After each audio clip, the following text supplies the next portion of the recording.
Welcome to my class. Today we are going into the unit number 1, Nature of Physical World and Measurement. So the term physical world refers to the appearance of the object around us. So the world consists of n number of stuffs, objects around us which we are going to understand. So you know that each and every object around us are of not same kind, and it is of different shape, size. The nature of the material is also different. It is of different state, liquid state, solid state, and gaseous state. All the things around us are completely different, and the appearance is also different. So we are going to understand the appearance of the objects by knowing the properties of the objects, and you're going to the very key thing to understand the properties of the objects is that the measurement. As you see, the objects are different in their shape, size, and the material. So we are going in for, how do we say that this is different? We are going in for the measurement now. So if the objects, if you have two balls, one of the larger size, huge and weighing a lot, and the other one is with very small one and weighing very little, weighing very less, you say that these two objects are same ball, but it is of different kind because of the properties that is related with the measurements here. So physics, the term by itself is the physical thing, the appearance, right? So to understand the appearance, what we need the measurement, because we are going to measure the shape, the size, and the color, and some properties of the object, and we are going to differ the objects by the measurements here. So to understand the every physical thing around us, we have to go in for the measurements. And you also know that the type of measurement for the different objects is different. Do you measure your weight in the same way as you measure your liquid like water or milk? No, right? So you have a different tool to measure your height, you have a different tool to measure your weight, and you have a different tool to measure liquids, and you have a different method of measuring your gaseous particle, and similarly it goes on. So the measurement way is different for different objects depending upon the nature of the object. So where do we learn, where do we have this measurement in our day-to-day life, and why is the need for the measurement, why is the need for understanding the measurement? So measurement plays a very key role in each and every of our life in our day-to-day activities. So when you get up early in the morning and you see that the time it's too late to get into your school, and you rush up and you say that only 30 minutes I have got to get ready for the school. So you measure the time with some kind of unit and in some way to understand what the thing you have to do. Similarly, you see that, oh my god, I've grown up now, and how do you measure the difference that makes you have grown, understand that you have grown up? That is, you take a scale and measure the height what you have now, and say that the difference in the measure value as your grown up level. Similarly, you weigh your weight using a weighing machine and see that, oh my god, I've become so fat and my weight is increased up, right? So your weights you measure with, you say that it is, oh my god, it is 30 kg, 40 kg, or 50 kg, and this is different with your height measurement. Similarly, when you go into your vendor shops and your milk your vegetable vendor or your fruit vendor, or wherever you go into the market, you see that they use a weighing machine. And when you go for the vendors and ask for a vegetable, they ask you how much quantity you need, what is the measure that you need for the vegetables. So you say some measuring value, and according to that, the vendor weighs the vegetables and the fruits and give it to you, right? So starting from the every part of our life, the measurement plays a very role, and it is very necessary for us to understand the measurement. If you don't know what the measurement and how do we measure the objects, what you'll do, you'll be going and taking a water, and you'll be measuring with the weighing machine that the vendors use there, right? Or else you'll be having a scale, and you'll be taking the water, and you'll be measuring the water with the scales. Is that the right method? No. So you have to understand what kind of material and how do we want to measure, so that you can use it in your day-to-day life and understand what the things are happening around us. So let us go into the introduction part of a unit. So it starts like this, with the understanding of science. So what is the science? And the science is from the Latin word called scientia, which means to know. We are very eager to know the things around us, right? As kids, when you grow up, you have been experimenting with the things. You'll be hitting with the things, trying hard with the things to understand what kind of the things is and what it will do in response when you react upon that, right? So it is the urge for us, for all the human being, to know something new. So to understand something, whatever thing around us, knowing things around us is called the science. So how do we gain knowledge about the things? How do we know about the things is, what do you do as the kids? When you have got a new object, when you have got a new pencil, new pen or something, you just observe what kind of the pen is. Is it, what kind of toy is it key type, is it battery type, is the pen is open type, or is it pushing type, something like that. No, you observe the things first, and as kids, what do, you just experiment with that.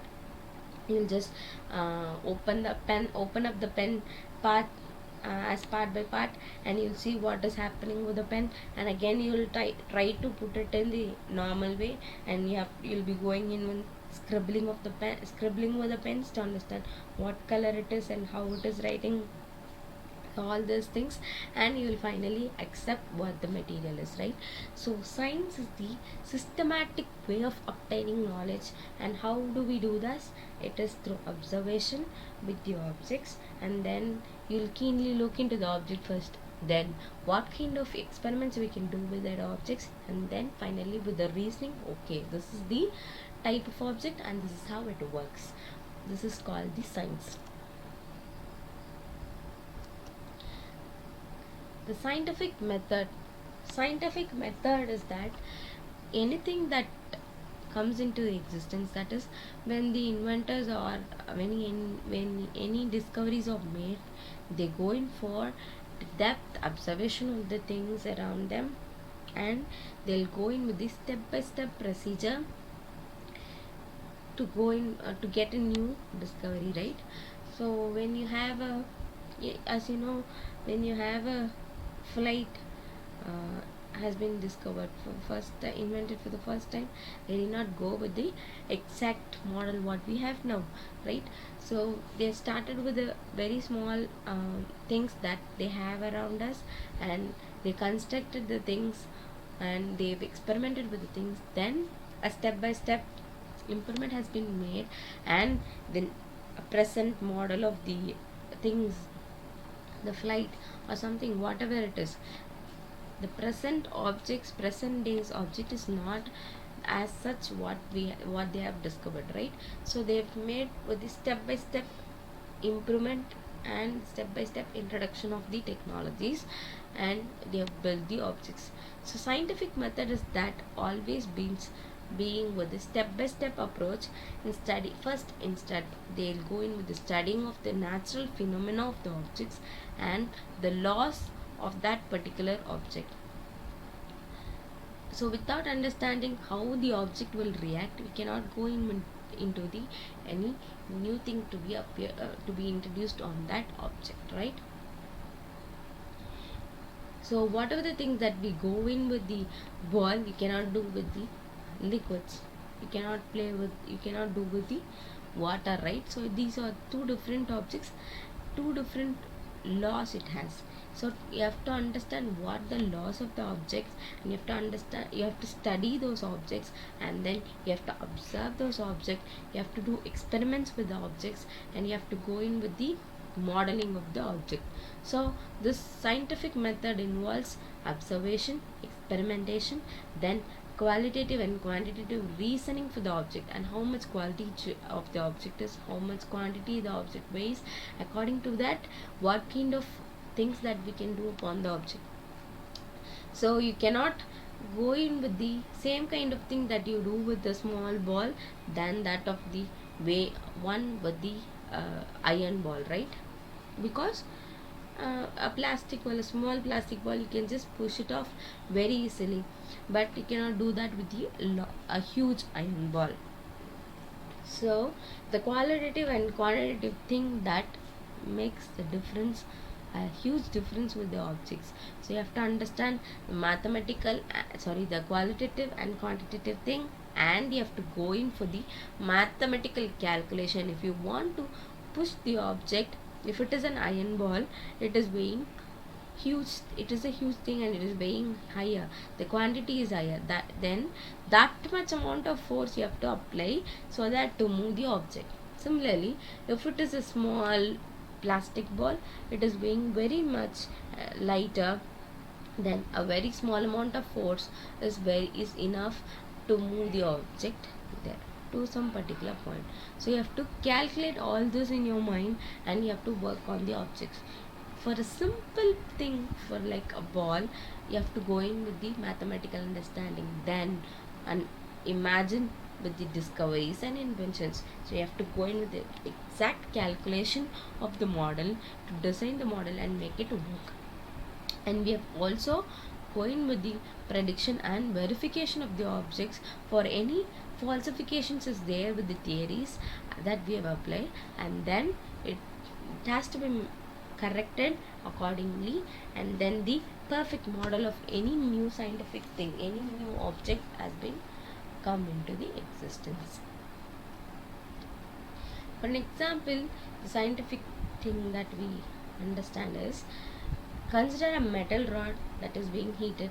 When one end of the rod is heated, you can see that the heat is felt on the other end also.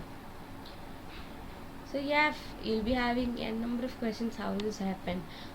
You can see that you are heating at only one end, and how this heat is being transmitted to the other end, how this is happening, and what is the nature of the material. Is this heat transferring from one end to the other end will happen for all the kind of objects, or only for some kind of objects? Heat has been transferred from one end to other end because heat is flowing through the object, right? So is it possible to visualize the object heat that is transferring from one end to the other end? So this is all the scientific investigation that we do. So to understand what the rod is, to understand what the heat is, what you do the experiments. You do such kind of experiments with all the objects, and you see that whether what is happening with the heat, as you can visualize the heat or not. Is all objects is transmitting the heat from one end to other end, and you'll be touching with the things, you will be heating all the objects. All this is what the experiment and observation we do in our day-to-day life. This is a simple experiment to understand the method. Now as we have understood what the science is, we are going into for the term called physics. Physics is a Greek word obtained from the Greek word which is physis. The meaning of the word is nature. What the nature of the objects and the natural phenomenon of the objects around us is what dealt with physics. So, the very important term which is very important to mark for you is that unification. Unification, unifying, is that something? Joining up two things, combining two things, two or more things, right? So attempting to explain diverse physical phenomena with a few concepts and laws is called unification. I take very few things, few concepts and few laws, and I'm relating this few concepts with each and every part of our physical world, and this is called as unification. That is, few concepts I'm relating to a huge number of things by relating a very small things in the objects, which is called the unification.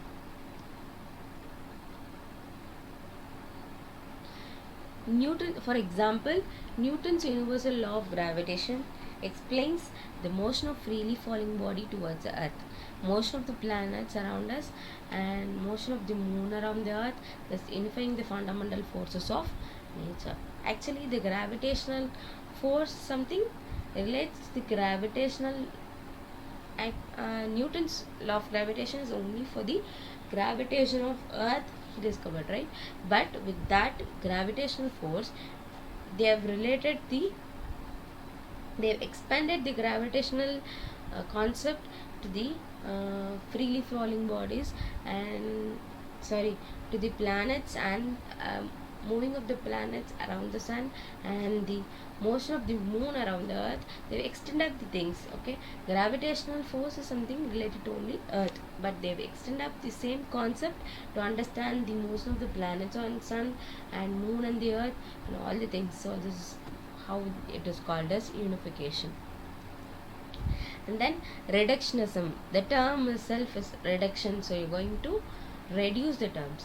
So to understand any macroscopic objects, that is to understand any huge object, it is enough to understand the very small particle in the object, which is called as the reductionism, right? If you want to know about a huge metal rod, it is enough to understand very small basic atomic particle in the metal, to know the kind of metal, to know the property of the metal, right?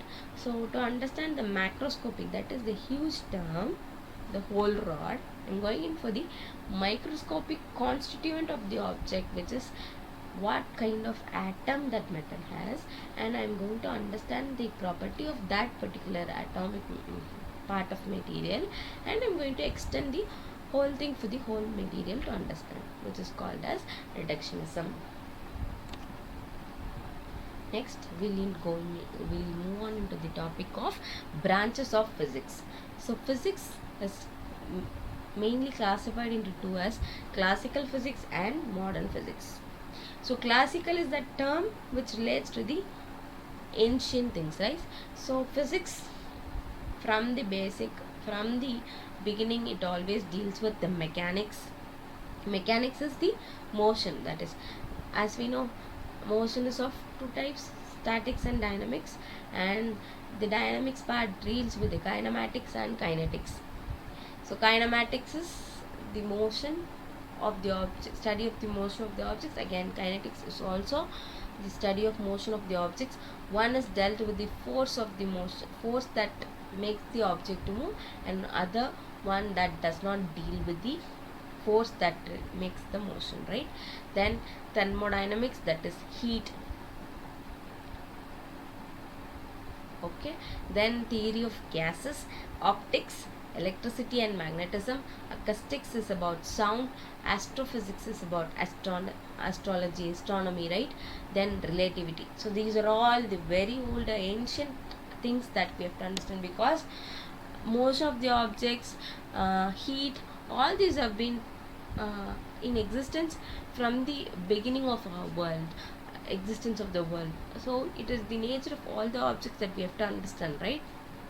And the modern physics is that as the technology grows up, you're going in for the depth knowledge of the materials around us by going in with the keen understanding of each and every particle in the object. So basically, to understand on the whole as an object is your classical thing. As the technology has been developed, they're going in for very minute level of the particle. They understood what the object is, they've understood the atom, and they're going in for the nuclear level of they are going in for the minute level of understanding of the objects with atomic physics to understand each and every atoms in the object, and then the nuclear physics, which is the nuclear laws of the atoms, like nuclear fission, nuclear fusion, all these things, and then molecular level of the objects and high energy objects, and then quantum physics. So these are all the modern level of studies that have been made with the objects, which is called the modern physics here. As I've said already, measurement plays a very basic part in the physical world, and you have to understand what the measurement is. Is the measurement same for all kind of objects? If it is different, what is the difference that we made with the object for the measurements, and how do we measure the objects? So what is a measurement? What is the measurement? Say for example, what is the height you measure? What is the, you measure? You say that my height is 130 centimeter or 2 feet height, right? So, and when you go for the measurement of your weight, you say that I weigh about around 40 kgs. So when you say a measurement thing, you say it with a number and a unit. The number is your physical quantity, the measure value, and with a unit you say, so it is called as measurement.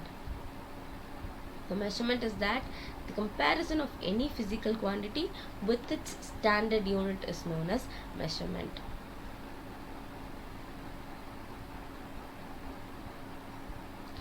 So I am comparing my weight, so my height with the scale, right? So when I go for the measurement of my height, I go with the scale. So scale is having the scale the unit of the scales is in centimeters. If it is so, you measure your height entirely with the centimeter. So I'm going to compare my height with the scale, and I'm going to find what my height is in the scale, right?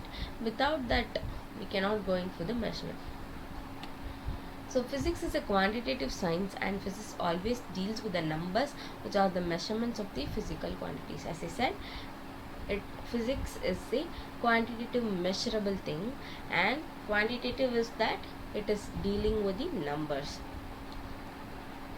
So any measurement is that it deals with the numbers, and then with the some standard unit. That standard unit is that the comparison what we made with.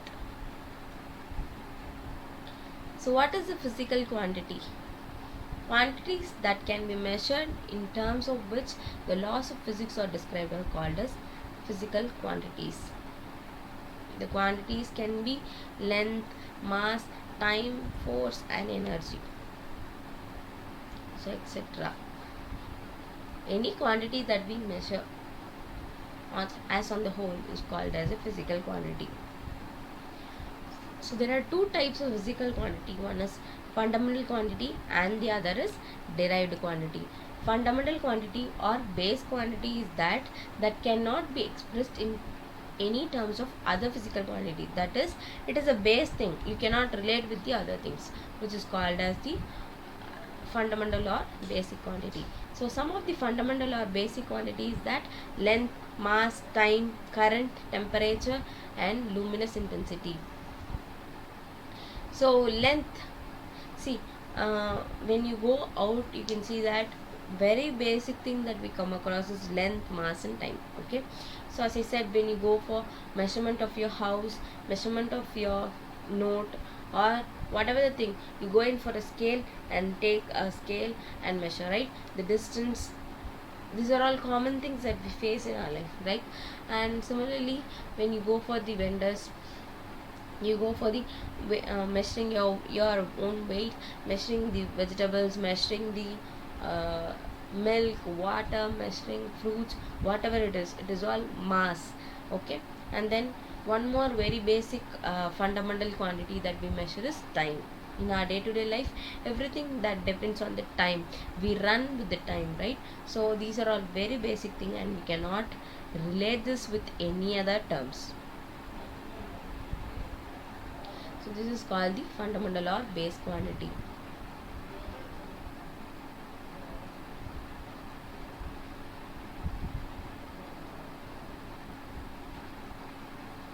Next is your derived quantity. So as the term goes, it is derived. Derived is it is obtained from something. So any terms or any quantity that is already derived from the from the fundamental quantity is called as the derived quantity. Examples of the derived quantities are area, volume, velocity, force, etc. Right? So how do we measure an area? I want to measure an area of a square, or I want to measure an area of a land, a plot. How do we measure?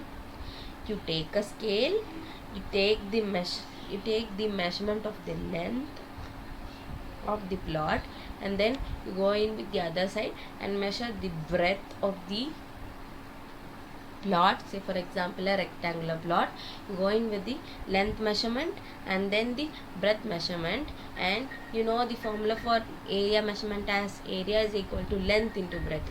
So you calculate that and you get the value of your area, right? So this area is measured based on our fundamental quantity, which is called length. With that we understand the area, right? So such kind of thing that is dependent upon any of the fundamental quantity is called as derived quantity. So as I said, quantity is always the term, the measurable value, the number is the quantity. Then what is unit? So anything that we say is always related to the quantity and the unit, that is a number and the unit. The measurement is always like that.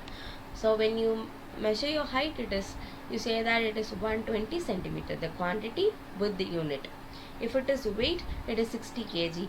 It is number with the unit. So you have to understand what the unit is. So the definition of the unit that is given there is an arbitrarily chosen standard of measurement of a quantity which is accepted internationally is called as the unit of the quantity. So when you measure any quantity, you need a unit to relate with that.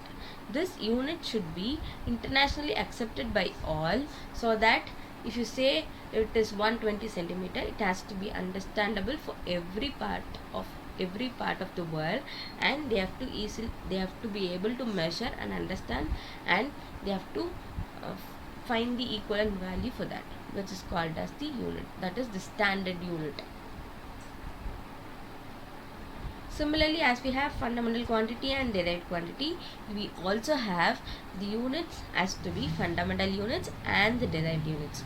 The unit that relates with the fundamental quantity is called fundamental unit, and the units that relate with the derived quantity are called derived unit as it is. So see that fundamental units cannot be derived, and you have to understand what the fundamental unit is. As we said, the very basic fundamental quantity that we have is only three: length, mass and time. So the units for this length, mass and time is, as you know, length, the unit is meter, and mass, the unit is kilogram, and time, the unit is seconds. So these are all the fundamental units.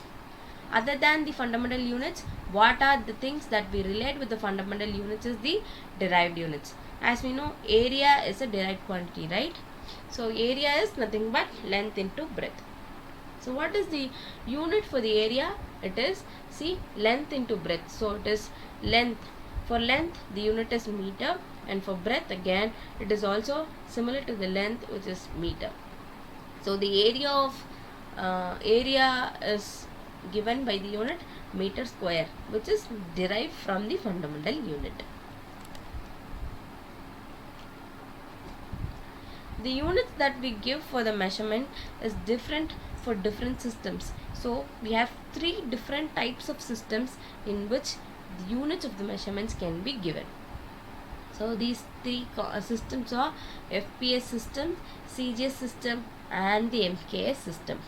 It is very simple. As I've already told you, measurements is always, we always deal with only the three physical basic things, which is length, mass, and time. So the systems also named after this units of the measurement of this length, mass, and time. Okay.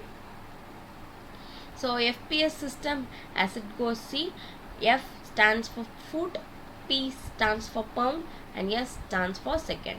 As I said, length, you're going to measure length, mass, and time, because it is the very basic thing that is to be measured everywhere around us. So for length, the length is measured in foot, 1 feet, 2 feet, 3 feet length, right? So if we measure the length with foot, and mass 1 pound, 10 pounds, so if it is so, it is pound, and time with always seconds. Such kind of measurement, such kind of system of measuring length, mass, and time with foot, pound, and second is called as FPS system.